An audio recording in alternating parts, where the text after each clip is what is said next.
नमस्कार, मैं रूपेश कुमार उपस्थित हूं आज आपके सामने एक नए विषय को लेकर। विषय है धान में भ्रष्टाचार। धान खरीदी से पहले धान में भ्रष्टाचार की हो चुकी है तैयारी। कैसे होगा भ्रष्टाचार, इसको जानने के लिए आप सीधे बने रहिए मेरे साथ। मैं आपको धान में भ्रष्टाचार होने वाले भ्रष्टाचार के विषय में कुछ जानकारी जो हमारे पास आई है, हम आपको वो जानकारी साझा करते हैं। विषय है इस बार धान खरीदी। जैसे कि आप जानते हैं कि मूंग खरीदी में किसान परेशान हुआ, काफ़ी दिक्कतें आई, काफ़ी दिक्कतों का सामना भी करना पड़ा। कहीं ना कहीं किसानों को मूंग खरीदी में बड़ी दिक्कतें आई, भ्रष्टाचार भी हुआ, जिसका परिणाम समिति प्रबंधक और वेयर हाउस मालिकों को भुगतना भी पड़ा। अब मैं विषय लेकर आता हूं पुनः कि धान में कैसे भ्रष्टाचार होगा। इस विषय को जानने से पहले हम बात करेंगे कि हमने अलका एक्का तहसीलदार से हमने बात की। उन्होंने बताया कि किस प्रकार से इस बार शासन मुस्तैद है। तो उन्होंने बताया कि इस बार हम लोगों ने अपने आरआई और पटवारी के द्वारा हर गांव में सर्वे कराया है। सर्वे के माध्यम से हमने ये सुनिश्चित किया है कि जो किसान है उसने कौन सी फसल बोई है, उसके पास कौन सी धान है, वो कौन सी किस किस्म की धान बेचेगा मार्केट में, बाजार में। उस विषय पर तहसीलदार ने बताया कि इन सभी विषयों को लेकर हमने सर्वे तैयार कर लिया है कि इस बार कौन से किसान ने कौन सी फसल बोई है, अर्थात किस किस्म की धान बोई है, ये सुनिश्चित हो गया है। अब यह सुनिश्चित हो जाने के बाद हम केवल उन्हीं किसानों को मैसेज भेजेंगे या उन्हीं किसानों के पास मैसेज जाएंगे जिन लोगों ने क्रांति धान लगाई है। यदि उन्होंने क्रांति के अलावा कोई अन्य धान लगाई है जो सरकारी रेट पर नहीं खरीदी जाती है, उस किसान को मैसेज नहीं जाएंगे, क्योंकि उसने सरकारी खरीदी वाली जो धान है उसको नहीं लगाया है या उसने नहीं बोया है या उसको नहीं बेचने वाला है। अब विषय आता है कि जब शासन इतना मुस्तैद है तो भ्रष्टाचार कैसे हो और कैसे होगा, ये बड़ा विषय है। कैसे भ्रष्टाचार होगा, कैसे तैयारियां करके रखे हैं कई लोगों ने। तो मैं आपको इसके विषय में परिचय कराता हूं कि कई ऐसे किसान बड़े किसानों की जो श्रेणी में आते हैं, जो 50 एकड़ 40 एकड़ 100 एकड़ 200 एकड़ के जो बड़े किसान हैं, जो क्रांति धान को नहीं लगाते हैं, ऐसे किसानों की जमीन पर कई ऐसे लोगों ने रजिस्ट्रेशन कराए हैं। सिक्किमी नामा लीज कॉली जिसे कहा जाता है, ऐसे रजिस्ट्रेशन कराए हैं। उदाहरण के तौर पर हम ये मान सकते हैं कि ए की जमीन है और बी ने उसको बिना बताए उस पर धान का रजिस्ट्रेशन कर लिया है, जबकि ए ने क्रांति जो सरकारी खरीद पर खरीदी जाती है उस किस्म की जो धान है उसको नहीं लगाया है, ना ही उसने बोया है, ना ही उसको वो बेचने वाला है। उस किसान की जमीन पर किसी अन्य व्यक्ति ने धान का रजिस्ट्रेशन करा लिया है और 5 एकड़ 50 एकड़, कई केस ऐसे सामने निकल कर आए जहां 16 एकड़, जहां 20 एकड़ तक के धान के रजिस्ट्रेशन हुए हैं। और उन किसानों से हमने बात की तो उन्होंने बताया कि नहीं, हमारे पास संबंधित विषय पर कोई जानकारी नहीं है और ना ही हम जमीन कॉली देते हैं, हम खुद एक बड़े किसान हैं। ऐसी घटनाएं सामने निकल कर आई हैं। ये बड़ा प्रश्न चिन्ह खड़ा करता है कि कैसे भ्रष्टाचार होगा। तो ये इस तरीके से भ्रष्टाचार किया जाएगा। इस भ्रष्टाचार की तैयारी पहले से ही जो भ्रष्टाचारी हैं वो कर चुके हैं।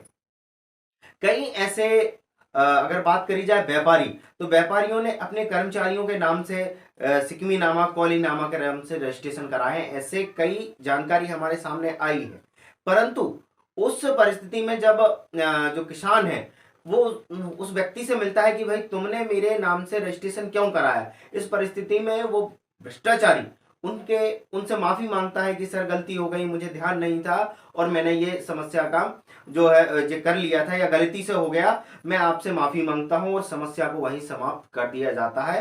अर्थात वो सार्वजनिक नहीं हो पाता है, ना शासन की नजर में आता है, दृष्टि में आ पाता है, उस समस्या को खत्म कर दिया जाता है। तो आप भी सावधान रहिए, आप सावधान रहिए, जानकारी लीजिए कि कहीं आपकी जमीन पर कोई फर्जी रजिस्ट्रेशन तो नहीं हुआ है। हमने संबंधित विषय पर अलका एक्का तहसीलदार से बात की तो उन्होंने बताया कि हम ऐसी चीजों की जानकारी भी निकाल रहे हैं। सिक्किमी नामा जो रजिस्ट्रेशन हुए हैं, ऐसे सिक्किमी नामा की हम पूरी जानकारी लेंगे कि उस किसान ने वो फसल लगाई है या नहीं, या उसके नाम से फर्जी रजिस्ट्रेशन हुआ है। ये जानकारी भी प्रशासन अपने पास रखने वाला है। हमने संबंधित विषय पर परिचय कराया।